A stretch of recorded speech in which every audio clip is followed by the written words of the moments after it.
Jakarta Basuki Cahayapurnama mencopot 2 pejabat di lingkup Pemprov DKI Jakarta. Pencopotan dilakukan terkait dugaan keterlibatan keduanya dalam kasus pengadaan UPS dan anggaran siluman.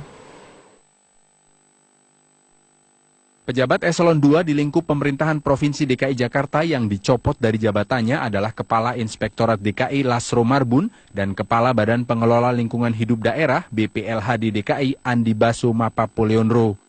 Pencopotan keduanya bukan tanpa alasan. Gubernur DKI Jakarta Basuki Cahayapurnama atau Ahok menyebut Lasro Marbun yang pernah menjabat sebagai Kepala Dinas Pendidikan DKI Jakarta mengetahui dan terkait langsung dengan kasus korupsi pengadaan UPS yang penyidikan kasusnya masih bergulir. Sementara Andi Baso dicopot dari posisinya karena terkait dengan adanya anggaran siluman di pos program Bapeda DKI Jakarta. Karena dua itu adalah orang yang saya tidak tahu terlibat atau tidak terlibat secara langsung, tapi adalah orang yang langsung berhubungan dengan UPS, scanner, dan APBD siluman menurut saya. Jadi Pak Andi Baso adalah orang yang bertanggung jawab di Bapeda. Pak Inspektorat adalah orang yang bertanggung jawab di Dinas Pendidikan. Kemarin waktu saya diperiksa dengan BPK, ada kecenderungan berpikir saya memberikan jabatan kepada mereka karena saya takut.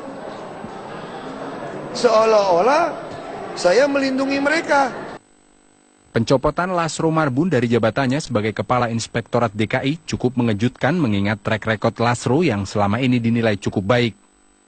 Ahok bahkan sempat memuji keputusan Lasro yang mundur dari jabatannya sebagai Kepala Dinas Pendidikan DKI Jakarta pada Agustus lalu karena bobroknya birokrasi dan banyaknya penyimpangan anggaran di Dinas Pendidikan DKI Jakarta. Tak lama setelah mundur dari Kepala Dinas Pendidikan, Ahok kemudian mengangkat Lasro untuk menjabat sebagai Kepala Inspektorat DKI Jakarta.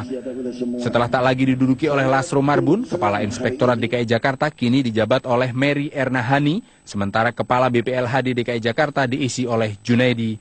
Dari Jakarta, Tim Liputan Metro TV.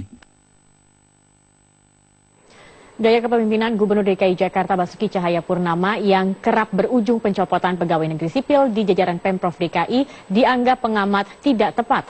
Meski memiliki alasan kuat sebagai upaya bersih-bersih dalam perombakan kepegawaian, upaya audit SDM di Pemprov DKI dinilai masih belum berjalan. Masuk 45 hari, tapi ternyata saya cek nggak sampai segitu sekarang. Banyak yang kita perintah pecat nggak dipecat. Apakah dengan digantinya itu bisa menjamin? Jamin, sekarang kamu lihat Jakarta lebih bersih nggak? Sungai-sungai lebih bersih nggak? Ancaman Gubernur DKI Jakarta Basuki Cahayapurnama atau akrab disapa Ahok terbukti. Sejak menjabat sebagai gubernur, Ahok telah memecat sebanyak 120 pegawai negeri sipil di jajaran Pemprov DKI Jakarta. Tidak hanya itu, Ahok juga merumahkan 2.500 PNS yang dianggap tidak bekerja dengan baik. Pada bulan Agustus 2015 lalu, Wali Kota Jakarta Selatan Syamsuddin Nur dicopot dari jabatannya. Ahok mengaku memiliki alasan kuat yang mendasari keputusannya itu. Syamsuddin Nur dianggap tidak tegas terhadap bawahannya sehingga upaya penertiban pedagang kaki lima di kawasan Jakarta Selatan tidak memuaskan. Enggak buat apa-apa, karena terlalu bela anak buah juga capek kita. Terus dari sanksi, saya nggak tahu ada anak buah yang tidak terlalu salah, dianggap penurunan pangkat, cuma gara-gara absensi. Yang terima PKL, biarin PKL, dibiarkan. Itu juga sesuatu yang, makanya saya bilang beliau terlalu baik. Saya di Jakarta harus mohon maaf, kalau Anda jadi pejabat hanya terlalu baik dengan anak buah Anda, kasih TKD semua diloloskan, maka saya copot Anda.